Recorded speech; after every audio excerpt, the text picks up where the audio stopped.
jamais je ne retournerai en clinique. Oh, j'ai trop stylé.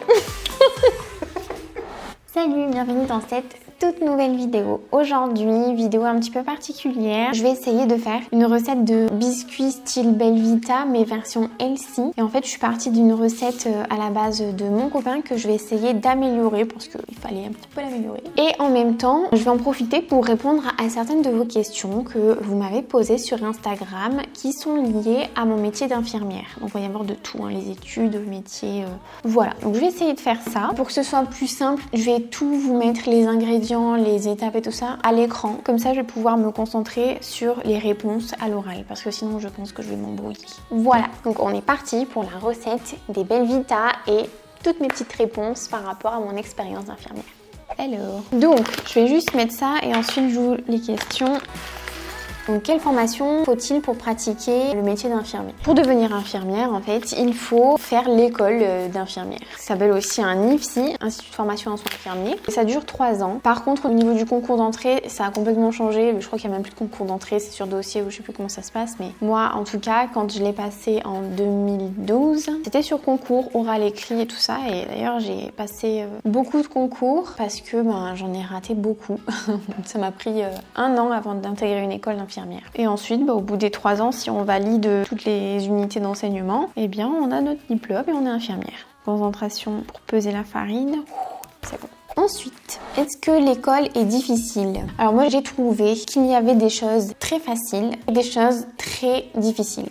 Un petit mélange des deux, donc il faut quand même travailler, mais rien d'insurmontable. Est-ce que tu as toujours voulu devenir infirmière? Est-ce que c'est une passion? Je vérifie juste que mon micro soit bien allumé. J'ai toujours voulu travailler dans le milieu de la santé, enfin toujours. Depuis en tout cas le collège, parce que c'est là où on nous demande qu'est-ce que tu veux faire et tout ça, pour faire ses premiers vœux d'orientation. Et en fait, je voulais à la base donc travailler dans la santé, mais je voulais faire médecin, chirurgien, voilà. Mais par rapport à mes notes en maths, on m'a dit que c'était pas possible d'intégrer une filière scientifique au lycée parce que j'y arriverais pas et que du coup médecine c'était pas possible. J'ai cru ces personnes alors que j'étais en 5e. J'ai revu mes ambitions à la baisse et j'ai découvert en fait en cherchant le métier d'infirmière et je me suis dit que c'était un bon compromis. En plus ça a duré moins longtemps, 3 ans par rapport à 10. À partir vraiment de la 4e, je me suis conditionnée, je me suis dit je veux faire infirmière, je veux faire infirmière. Est-ce que c'est une passion? En fait, je lisais plein de livres, je regardais plein de reportages sur infirmière, toutes les séries télévisées. Je les ai vus. Je m'étais fait un dossier infirmière avec les concours, tout ce qu'il fallait réviser, tout ça machin. Donc j'étais à fond. Donc on peut dire que j'étais un peu passionnée. La passion s'est envolée à partir du moment où je suis rentrée en école d'infirmière parce que j'ai compris que l'idée que je me faisais du métier et le métier, il y avait un fossé énorme, comme ça. L'idée que je m'en faisais en tout cas, ça me plaisait mieux que ce que c'est vraiment. Sucre de coco. Après ça reste que mon avis, j'espère que ça va pas plomber le moral de certains ou quoi. Il y a des côtés positifs, des côtés négatifs. Je préfère être honnête par rapport à mon expérience, mais peut-être que d'autres infirmières l'ont vécu différemment et j'espère. C'est quoi le rôle d'une infirmière exactement? Le rôle d'une infirmière, c'est très polyvalent. Je saurais même pas lister tous les soins qu'on peut faire, mais en gros une infirmière sur prescription médicale, elle fait des soins, elle surveille, elle contrôle et s'il y a le moindre souci, hop, elle alerte le médecin. L'infirmière, elle n'a pas énormément de capacité de décision. Elle est là pour observer, pour prodiguer des soins, pour distribuer des traitements, pour surveiller. Après, elle a un rôle propre qu'elle peut déléguer aux aides-soignantes. Tout ce qui est un petit peu plus soins quotidiens, sauf en libéral, parce qu'en libéral, il n'y a pas d'aide-soignante, donc c'est l'infirmière qui fait ce genre de choses. N'importe quelle infirmière va vous dire que j'ai l'impression de tout faire. De faire l'infirmière, de faire aussi la psychologue, de faire la diététicienne, de faire tout. Parce que c'est vrai, en fait, tout se mélange. On est auprès de la personne et puis on intervient sur tout ce qui est autour de la personne. Donc, c'est très polyvalent. As-tu une spécialité? J'ai un diplôme universitaire, donc c'est une formation que j'ai fait en plus. C'est accessible aux médecins, aux kinés, voilà, un peu toutes les professions dans la santé. C'est pour se spécialiser sur un domaine précis et moi je me suis spécialisée sur les plaies, les brûlures et la cicatrisation. Quand on est infirmière, on fait énormément de pansements et en général, on est un peu tout seul face aux plaies, aux pansements. Donc voilà, c'est une formation qui nous aide à savoir réfléchir et à savoir quoi faire quand une plaie se présente pour permettre la cicatrisation. Pas trop difficile les horaires décalés. C'est vrai qu'on a des horaires décalés quand on est infirmière salariée. Je vais juste continuer comme là, vous êtes un peu parce que sinon... Quand on est infirmière salariée, en général, il y a deux façons de travailler. Il y a deux horaires différents. Soit on va travailler en 12 heures d'affilée, soit on va travailler en 7 heures, voire 7h30, ça dépend. Après, il y a des exceptions, il y a des 9 heures et tout. Quand on est en 12 heures, bon ben voilà, on fait 12 heures d'affilée, donc on travaille moins dans la semaine. Par contre, c'est des grosses amplitudes, hein. Ça peut être 8h, 21h avec une heure de pause qui n'est pas comptée au milieu, voire deux parfois.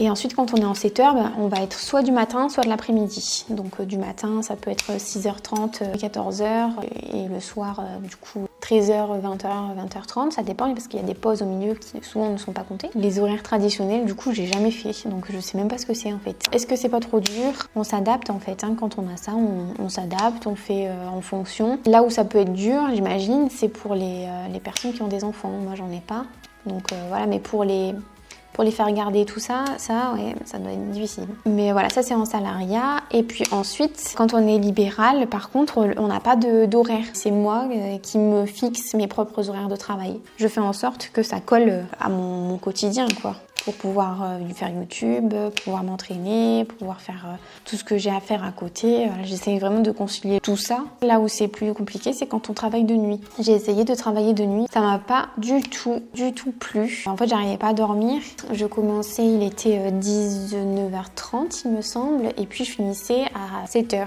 Franchement, c'est très compliqué. Pour moi, il y en a qui le font depuis des années, ils ont dû prendre le rythme, mais je trouve que c'est très compliqué. Le souci, c'est que parfois la journée, il y a du bruit, il y a le soleil, c'est le truc que j'arrive pas.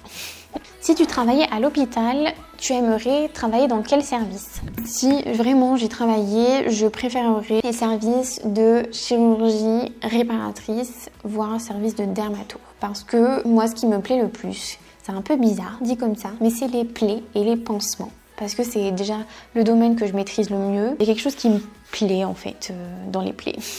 Mais je dois dire que je pense que je ne travaillerai plus jamais à l'hôpital ni en clinique de ma vie. Voilà, j'ai fait le tour, vraiment. J'ai fait beaucoup d'expériences un peu à droite à gauche, j'ai énormément changé. Maintenant, j'en suis arrivée à la conclusion que c'est le libéral ou rien, quoi.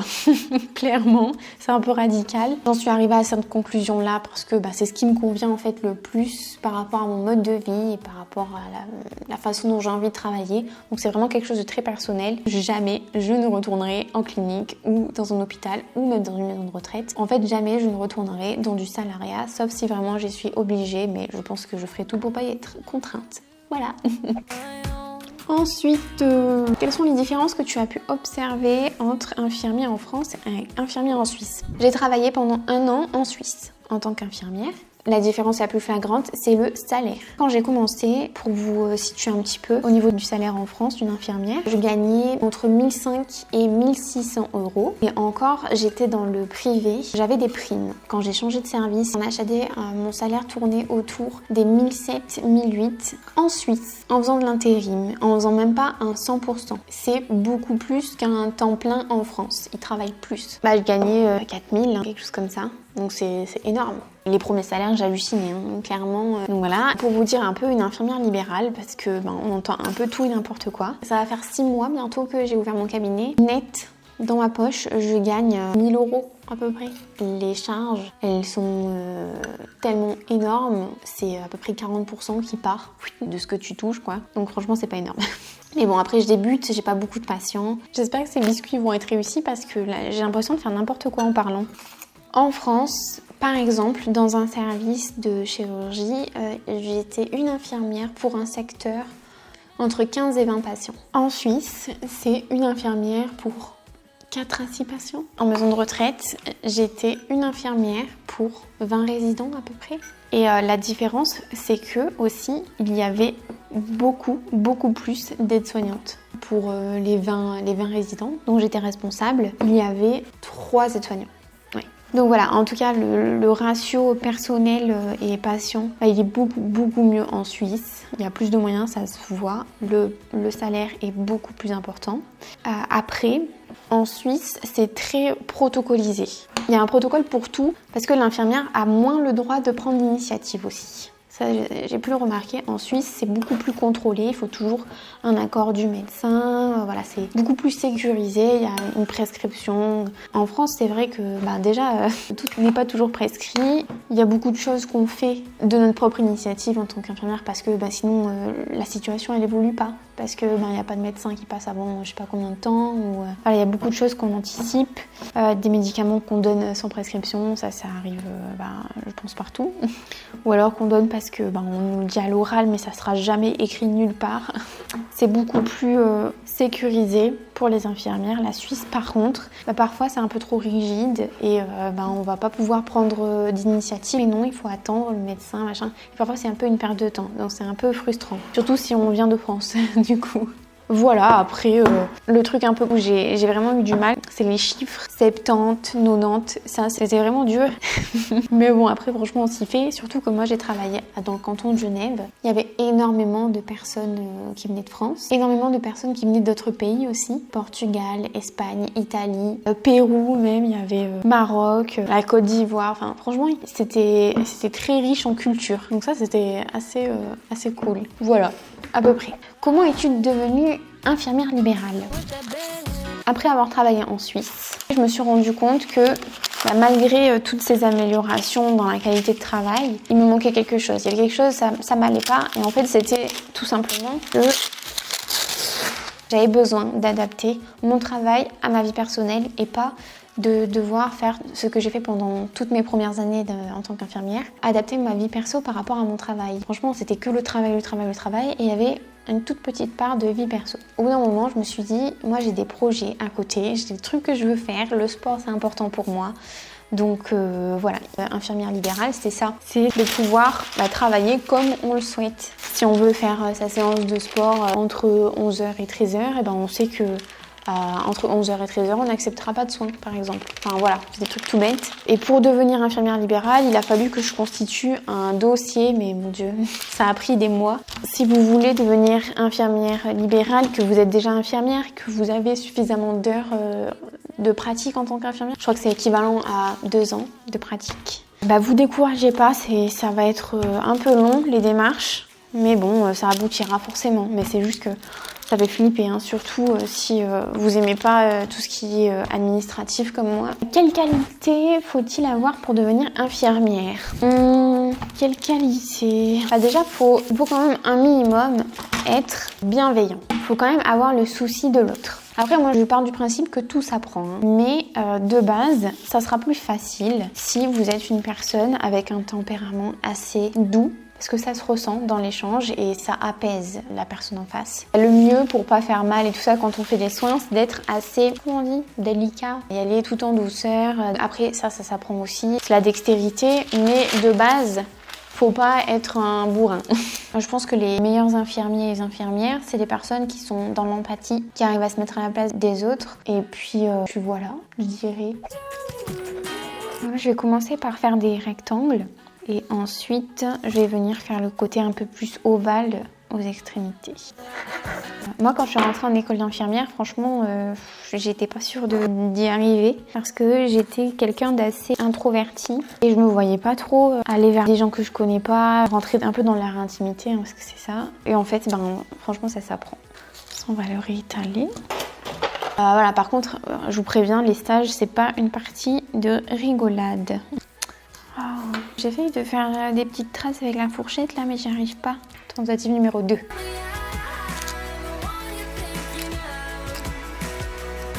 Ouais, ça ira. Ah oui, je vous ai pas dit, mais j'ai préchauffé mon four en chaleur traditionnelle à 180 degrés. Donc là, il est bien chaud. Je vais juste sortir la plaque. Voilà. Oh, ils ont pas la même taille. Et j'ai une dernière question. Pour être parfaitement honnête, je ne me vois pas faire ça toute ma vie. Et il faut dire que c'est très commun, il y a beaucoup d'infirmières qui se reconvertissent. C'est quand même un métier qui a beaucoup en fait d'inconvénients. Il a des avantages, mais il a beaucoup d'inconvénients qui sont parfois incompatibles avec une vie de famille, avec des projets à côté, quoi. J'ai pensé à la reconversion dès ma première année de diplôme. Je me suis dit, bon, il faut que je me trouve un plan B. Je suis en train d'essayer de mettre en place quelque chose. Après, c'est pas facile une reconversion, hein, parce que faut repartir de zéro. En termes de moyens, de tout arrêter et de repartir sur autre chose. Donc, je sais pas encore trop comment, je sais pas encore quand, quel diplôme. Je suis encore en train de réfléchir, de faire des petits plans. Mais oui, clairement, je vais me reconvertir, je vais pas faire ça toute ma vie. Puis autant faire quelque chose qui nous plaît vraiment, quitte à travailler plus. Tant que ça nous plaît, vraiment que ça fait partie de nous. Et en plus de ça, qu'on peut choisir la manière dont on travaille, c'est quand même super. Pourquoi tu rigoles? Tu trouves que c'est de la merde? Je trouve que c'est laid. Non, ça c'est très bien. Voilà pour mes petits Belvita. Bon, ils sont pas tous la même taille, mais bon, c'est pas très grave. Hein. Là, je vais les mettre au four. On va commencer par 15 minutes. Donc 15 minutes à 180 degrés. Il n'y a plus qu'à attendre que ça cuise et je vous montre le résultat juste après. Et voilà, les Belvita, ils sont cuits. Je les ai fait cuire 17 minutes, très précisément. Il y a eu 2 minutes de trop. Ils ont un petit peu cramé au bord. Voilà. Donc voilà le petit Belvita. Donc là c'est un des pas trop cramés. On voit qu'il est un petit peu trop cuit sur les bords. Mais sinon il est très dur. Donc je pense qu'il va être croustillant. À l'intérieur on voit bien les petites céréales.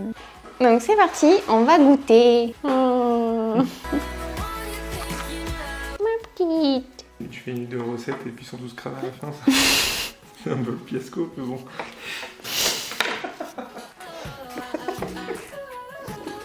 Bon allez, maintenant les gouttes. Mais par contre il faut pas les manger avec du lait normalement. Quand t'as coupé la pâte, t'as pas eu de mal? Non en fait. La question est inutile. Pourquoi j'ai posé cette question? T'as changé quoi en fait par rapport à ma recette? De la farine, un peu de flocons d'avoine. J'ai rajouté de l'huile de coco. J'ai enlevé, tu mettais de la banane dedans, j'ai enlevé ça. Bon bah on va voir. C'est parti, on goûte.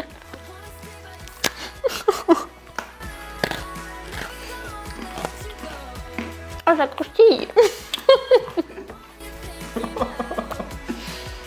Non, ils sont bons. Pour le coup, ils ressemblent vraiment à des Belvita. Après, le seul inconvénient, c'est qu'ils sont un peu trop cuits, quoi. Ça fait vraiment belle. Moi, je rigole. Sinon, ça fait vraiment Belvita. En fait, si j'étais pas trop cuit, ça serait très bon. Ouais, voilà, c'est ça.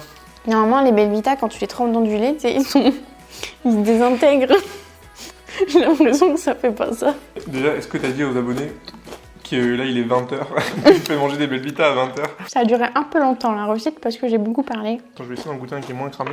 C'est tellement cramé. Non, c'est vrai. C'est vrai. Pas focus de merde, là. Jamais il fait focus, lui. Voilà pour la vidéo. Si jamais ça vous a plu, n'hésitez pas à liker la vidéo, à vous abonner à la chaîne pour ne pas rater les prochaines vidéos que je vous prépare. Et je vous dis à la prochaine pour une autre vidéo. Salut!